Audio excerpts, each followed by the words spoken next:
Welcome to America's Vanished Children. I'm your host, Carol Healy. Our show focuses on missing children, and we need your help to provide us with leads that might aid in the recovery of these children. Now, tonight we're going to be talking with 3 parents who are searching for their daughters. We're going to hear a little bit about their ongoing investigations, and we're going to show you photos of these children and others, and give you the number for the National Center for Missing and Exploited Children should you have any information regarding these children or others. That number is 1-800-843-5678. And we also have a number for the hearing impaired that's 1-800-826-7653. We're also going to share with you a success story. A newborn baby who was abducted from the hospital was recently recovered and reunited with her parents. Now, the Justice Department tells us that 359,000 children are abducted every year. We need your help. So stay tuned and watch our show. You might have information that we need. I'm joined now in the studio with Kim Schwartz. She's been searching for her daughter Amber for 4.5 years. Kim, welcome. Hi, thank you for having me on. Now, before we get into the questions I'd like to ask you, I want to show the viewers 2 photos of Amber. One of 4.5 years ago, and one that's been age progressed to her age now, which would be approximately 12.5. But I'd like to go through what she was wearing on that day. That day, Amber was wearing purple cords, a white short-sleeve T-shirt with teal-colored bands around the sleeves and the bottom of the shirt, with multicolored pictures of sunglasses on the front, pink socks, and white and pink Ellie Gear tennis shoes. It was approximately 4:15 on June 3rd, 1988, when Amber went out to jump rope in the front yard. Approximately 4:30 when I went out to check on her, she was gone. 15 minutes later? Correct. Right. No one saw anything. I was home. I didn't even hear anything. Amber is hearing impaired, was not wearing her hearing aid at the time. So she would speak in a kind of a nasally tone. And that's something that she'll still have now. I mean, that hearing impairment's permanent, so her voice will be different. Right, right. She also suffers from migraines, or at least she did 4.5 years ago. So if she happens to be a child taken into a hospital, you know, with migraines, and happens to be a child with migraines and is hearing impaired, that would sure, you know, be a clue that it could be Amber. Another thing, since it's 4.5 years later and she's grown, in your family, people tend to be pretty tall. So is it pretty likely that she's probably tall now? Right. If you judge by her older brother, who is very tall and thin, and the fact that her father and myself are tall and thin, her father was, chances are Amber would be. Now, you recently started something positive out of all this called the Amber Foundation. Can you tell us something about that? Correct. The Amber Foundation was formed just a few months after Amber was taken. I had the need basically to be very involved in what was happening with my daughter, to deal with stranger cases or unknown, and what the sub-issues of what is happening to these children, to enlighten the public as to what is happening, to educate children on how to be safe. What did you do at Amber Day?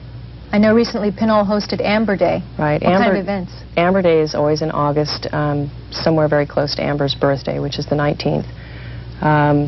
It is basically a function put together to get families together to come to one large location where they can get their children fingerprinted, videoed, pick up information, not only from our organization, but from other missing children organizations throughout California, to listen to speakers such as police departments, FBI, and families of other missing kids.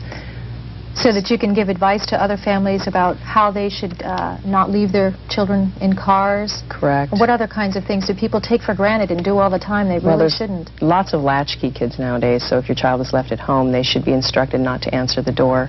But if somebody phones to say that, you know, you're unavailable, can they take a message? Never say that you're alone. To walk with crowds of kids or, you know, in a group, which in some cases doesn't even help, but at least, you know, you've got more kids there. The chances of your child being stolen are much less than if they were walking alone. To teach kids that they are not to go anywhere with anyone at any time. That includes going to a next-door neighbor's house for a cookie and a glass of milk, because you just don't know. You could have a pedophile living right next door to you and not know it. Now, do you still get any leads in Amber's case? Yes, we do. I've done quite a few programs such as this and a lot of national programs. The most recent was on the 13th of November was America's Most Wanted. From that particular show, we've generated over 200 calls for Amber. So we still have calls that come in on a daily basis, and she's registered with many organizations on a national level, so they receive lots of calls also. Now, if you had something quick to say to other parents out there, any particular quick advice you could give them? Fingerprint your kid. Keep updated photos of your children. Maybe even, pull a few strings of hair out of their head and keep those, for potential, information that the FBI or police would need in the event that their child is missing. I want to thank you for being with us. Thank you for sharing your story. And now we're going to show 2 photos of 2 other missing children and have the National Center for Missing and Exploited Children on the screen as well. This is Gina Dawn Brooks. She's a Caucasian female with blonde hair, green eyes. She disappeared on August 5th, 1989. That was 4 years ago. At the time, she was 13 years old. Now she'll be 17. Again, that was 4 years ago, and her hair was blonde at the time. It could be any color now. It could be short. Take a look at that photo. Although it was long at the time, it could have been cut and dyed in any number of ways. At the time of her disappearance, when she was 13, she weighed 108 pounds. She could have increased in weight. She could weigh less. We're not sure. Gina was last seen riding her bike in Fredericktown, Maryland, and the bike was found abandoned. If you have any information, call that number on your screen. That's 1-800-843-5678. This is Michael Massaway. Michael is a Filipino male. He was last seen on January 25th, 1989. At the time, Michael was 16 years old. Again, that was 4 years ago. He was 5 feet tall. He weighed 160 pounds. He has black hair, brown eyes. Again, this was 4 years ago. Michael would now be about 20 years old, and he may look greatly different. He disappeared from San Francisco, California, and he may have changed in appearance. He may be heavier. We're not sure, but take a good look at that photo. He has glasses. He probably still has glasses. Take a good look at that photo. His hair may be short. Call that number if you have any information at all. Michael Massaway. That's 1-800-843-5678. We're going to take a short break, and when we come back, we're going to be talking with another family searching for their daughter. Stay tuned.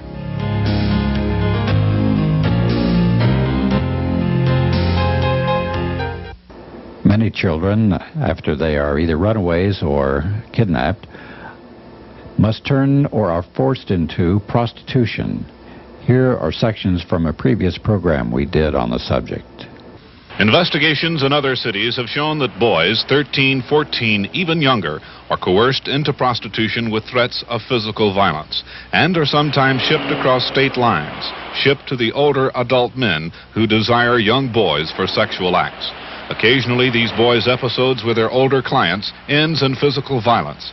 There are men who seek young boys to torture and sometimes to kill. The President's Commission on Obscenity found, this is the commission that Richard Nixon repudiated, it mentioned in passing that child pornography was a phenomenon of the abuse of children, and then went on to say that for every female prostitute of any age in the United States, there are 9 boys underage who are prostitutes. And there was a call boy ring operated out of New York City, which had phone hookups with Houston, Atlanta, Los Angeles, New Orleans, Washington, D.C. And that call boy ring had a list of 10,000 clients who could call and with a credit card purchase a boy. Hello? Hello, this is credit card number 06789. I'd like to make an order, please. Go ahead. I'm looking for a young male, blonde hair, blue eyes. Body hair or no body hair? Thick body hair, please. What age? 10 to 12. Butch or femme? Butch, please. What is your address? I'm at the Houston Marriott Hotel, room 313. Wire me $200 now by credit card and have $100 in cash for the boy. He'll be there in 30 minutes. Thank you. Thank you. In Houston, I give the figure based on, I think, prudent calculations that upwards of 350 boys a year are killed deliberately because of this. Many more die of drug overuse, malnutrition, of suicide.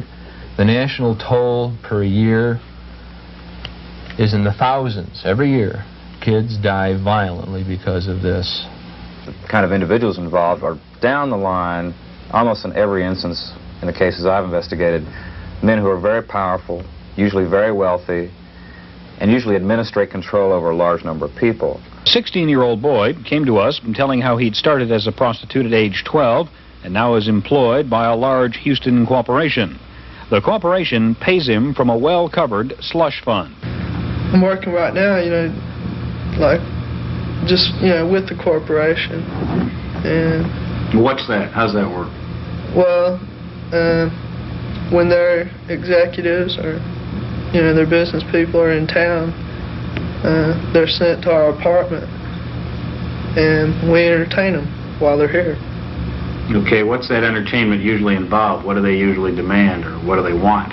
Well, it's all kinds of sex and perversions. There's no two alike. I've decided that. Subsequent to the making of this interview, this boy's mutilated body was found. It's closely attached to the major financial, commercial, industrial, educational institutions of our society. It's run by the same people who run those. It's frequented by the same people who occupy management positions in those. It's not the mafia. It's an adjunct of clean business. It's serving the most respectable people we have in our society, the people who are the elite. Young boy prostitutes, 14 and 15 years old, explained one reason they sell their bodies to older men is for money. For some, especially the runaways, the money means survival. A child and adolescent psychiatrist explained another motivation, as revenge against a father, stepfather, or older man who sexually molested him at an earlier age. The best information I have is that these kids die. They waste away, they kill themselves, somebody kills them. That's it. And we're talking about over half. Over half of the kids who make their living this way for a period don't survive adolescence. Welcome back. Joining us now are Ann and Jim Campbell, searching parents of Amanda and Nikki Campbell. Welcome to the show, Ann and Jim. Now, I've got questions for you, but before we get into that, we want to show a photo of Nikki as she was last December 27th when she disappeared. She was 4 years old, about 3 feet tall. She'll be 5.5 now. She was 3 feet 6 inches tall then, 65 pounds. She was wearing a pink jacket, a purple top, purple pants. She had long blonde hair, probably in a ponytail, with bangs. She has a big smile, great big smile, big dimples. Now, her hair may have changed. She may be a different height now, because she's 5.5 now. And they could have cut her hair, colored it. They can change her, in a number of ways. She's grown over a year now. No, she's yes. Now, take me back to that day and tell me a little bit about what happened on December 27th, 1991. I came home from work, finding my 16-year-old at the garage door, telling me that Jim was unable to locate Nikki. I proceeded to go to her friend's house that she was allowed to go to, unable to contact and get a hold of Nikki, and I came back home, meeting Sheila's daddy at my driveway. He said, let's go call the police, and when we got there, my 16-year-old said, Mom, I've already called the police. They immediately came out and did a door-to-door search until 1 in the morning, still unable to locate Amanda. And they came back the next morning and started the search over again at 6 a.m. So they searched for 2 days, door-to-door, asking everybody. They searched actually 3 days. 3 days? They did it Friday evening, Saturday, and Sunday. Now, they also did a helicopter search, is that right? They did a helicopter search. They also did, they brought the dogs in, which carried the scent of my daughter and also the scent of her in a vehicle.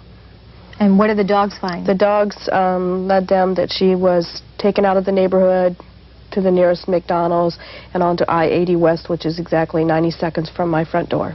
And after that, the trail disappeared? After that, the trail, yes, because they cannot take the dogs on the freeway. Now, who was the detective who was working with you on this case? Detective Harold Sagan out of Fairfield Police Department. And how do you feel about him? He's been fantastic. He's done a lot of work and research and investigation, and continues to work on leads and following up on information that he has on locating Nikki. He's still working on it? Yes. That's good. He knows my daughter as well as I do now. Now, I know you have, what, 3 other boys? I have 3 other boys. And this has, of course, had a great big impact on them. Tell me a little bit about how it's affected your family. We just live one day at a time. We have Matthew, who is Nikki's brother. He is 6 years old, and we have to go on for him. He is very important, and they all say their sister's going to come home. They just don't know when. So this is how you live each day at a time. You got to go on for the rest of your family. That's right. And then I work with Friends of Amanda Campbell, which Kevin Collins set up right after Nikki disappeared. And what we do is we address and stamp envelopes, mailing out her flyer to all the businesses across the United States, and I will continue to do this until the day she's found. Thanks so much for being with us. I have to go now to show you 2 more photos of other missing children, and we'll have the Center for Missing and Exploited Children. That number is going to be on the screen for you. This is Eileen Michelhoff. We have 2 photos of Eileen, one taken approximately when she disappeared, January 30th, 1989. She was 16 at the time. And one as an age-progressed photo. She's about 20 now, and she's probably changed dramatically.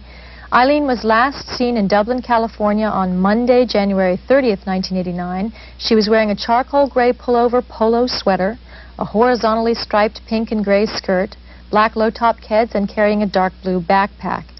Again, she's now 20 years old. She's probably changed a great deal. Eileen is white with brown hair, curly brown hair and brown eyes, and weighed about 115 pounds. She wore braces. This is Jacob Irwin Wetterling. Jacob was abducted at gunpoint on October 22, 1989 from St. Joseph, Minnesota. The abductor was described as a male wearing dark clothing and a mask over his face. Jacob was 13 years old at the time, 5 feet tall, and weighed 75 pounds. He has a slim build, brown hair, blue eyes, a mole on his left cheek, and a scar on his knee. We have an age-progressed photo of Jacob at the age of 15. He'd be approximately 16 now. We're going to take a short break. Now's a good time. If you haven't before, go ahead and get a pencil or a pen. Jot down that number that's on our screen for the National Center for Missing and Exploited Children. Give them a call if you have any information to relate. When we come back, we're going to have a success story. A newborn baby who was abducted from the hospital was recently recovered and reunited with her parents. Stay tuned. We'll be right back.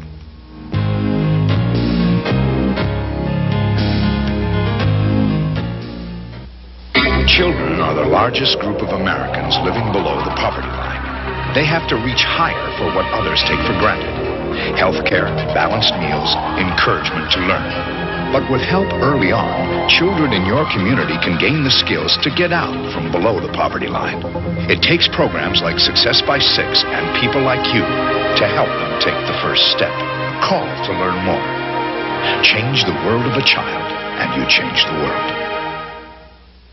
You know that of the 28 million people in this country living in official poverty, 24 million are women and our kids. And by the year 2000, if this trend continues, and under Reagan it will not only continue but accelerate, the entire poverty population will be us and our kids. That's violence. And that 50% of women in relationships with men are beaten by them. That means anything from just a slap in the face to murder.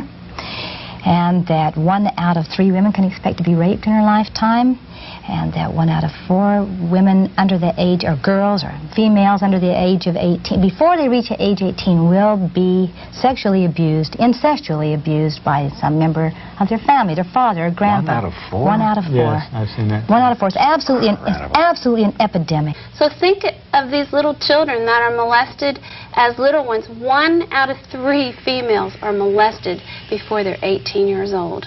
And that's just from the reported cases. 1 out of 5 males. I just worked with a man. A nurse in the hospital molested him when he was a child. It's everywhere. It's unbelievable. And our system is in denial. They don't want to see this. And to see it, they have to see their own. So you really want to make sure you know who the people are with your children. Right before I came here, a case broke out in Dayton. A teacher in a Catholic school, which scared me because I send my children to private schools, was molesting the kids. This happened right as I'm sitting here. This just broke in Dayton, Ohio. Well, usually we hear about men molesting little girls and little boys. Do women do this? Women do it as well. They really yes, do. They do. So it could be a teacher. It could be the coach. It could be the doctor that you go to. On June 12th of 1992, a parent's worst nightmare came true. A newborn baby was abducted from her mother by a woman who posed as an employee for WIC, a county program for women, infants, and children. The woman approached the baby's mother, Jessica Mamini, while she was in a room at a Berkeley hospital and persuaded Jessica to allow her to take baby Carrie out for standard hospital procedures. Hundreds of volunteers helped search for baby Carrie by creating flyers and making the public aware of the abduction. A public plea for the return of their daughter was made by baby Carrie's mother, Jessica, and her father, Cristia Ray Rosales. As the search stretched into weeks and then months, hope for the child's return had begun to fade. But due to public awareness, Carrie was found 3 months later. The abductor, Karen Lee Hughes, was taken into custody, and Carrie's mother was notified that her daughter had been found in healthy condition. With her baby back in her arms, Jessica can once again look forward to motherhood.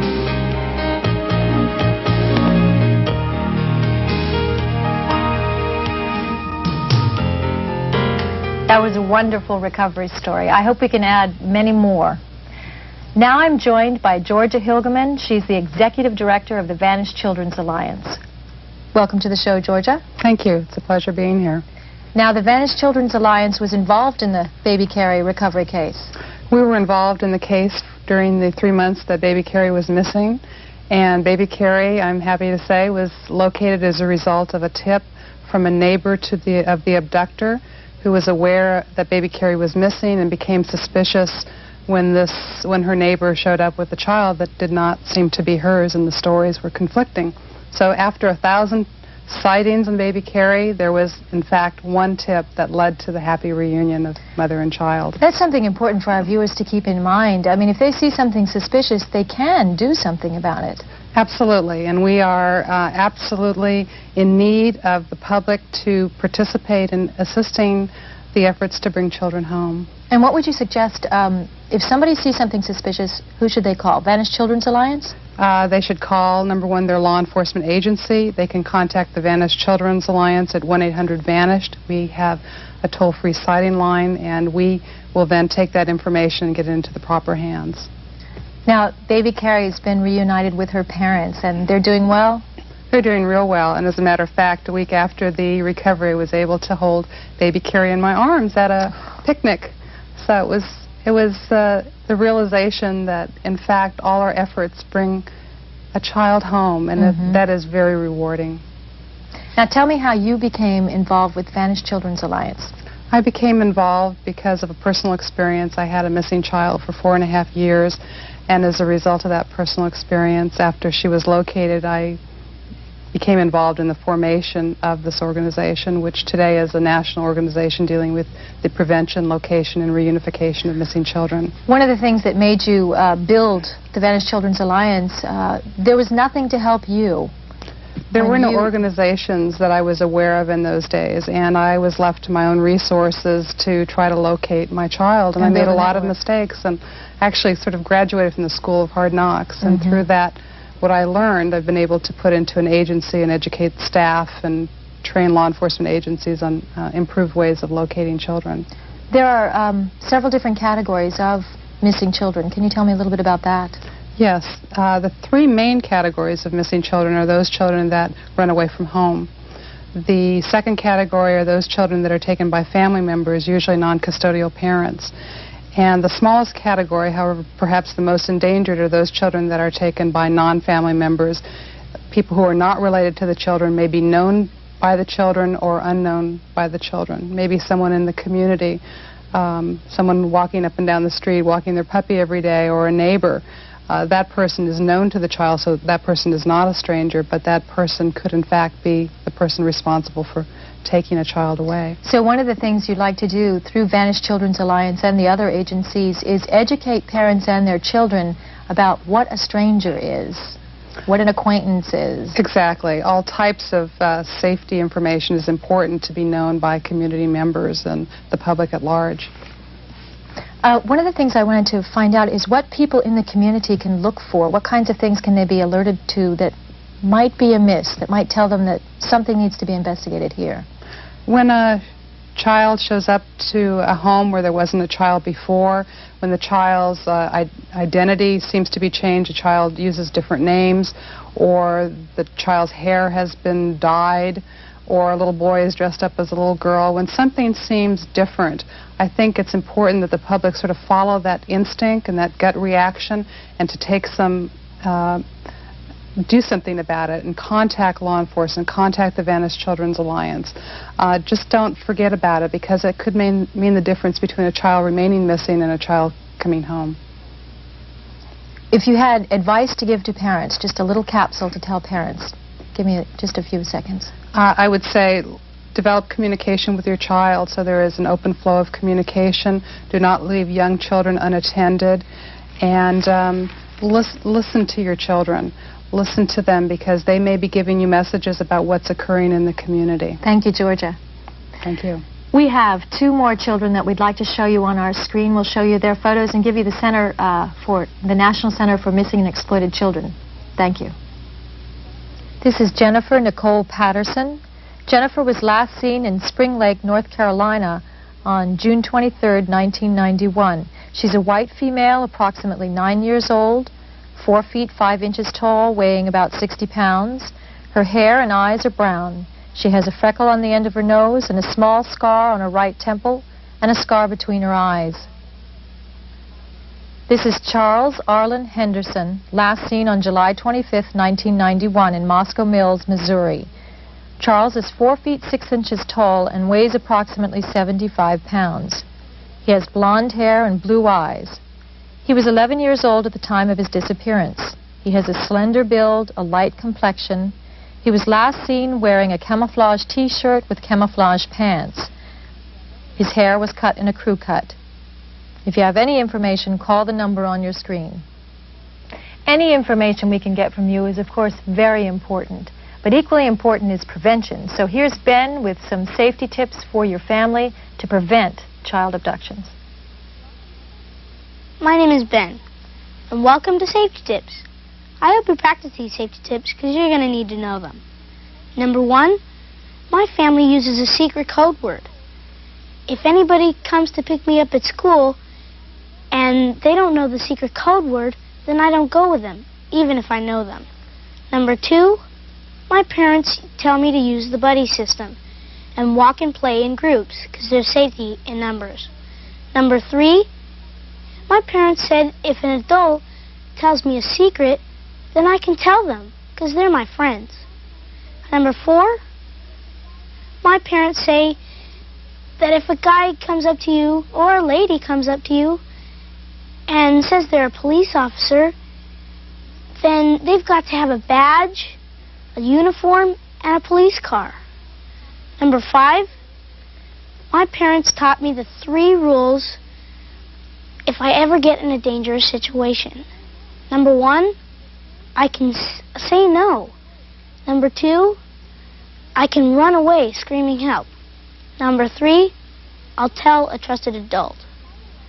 Number 6, when I'm home alone, I keep the doors and windows locked. Thank you, and practice these safety tips, please. Thanks for watching our show tonight. I hope we've given you a whole new awareness of the issue of missing children. Again, call that number on our screen. That's the 1-800 number for the National Center for Missing and Exploited Children. The information you might have doesn't have to be limited to children that we've featured tonight. If you have information regarding any missing children at all, please give us a call. Thanks again for watching. I'm your host, Carol Healy, and I'll see you next time.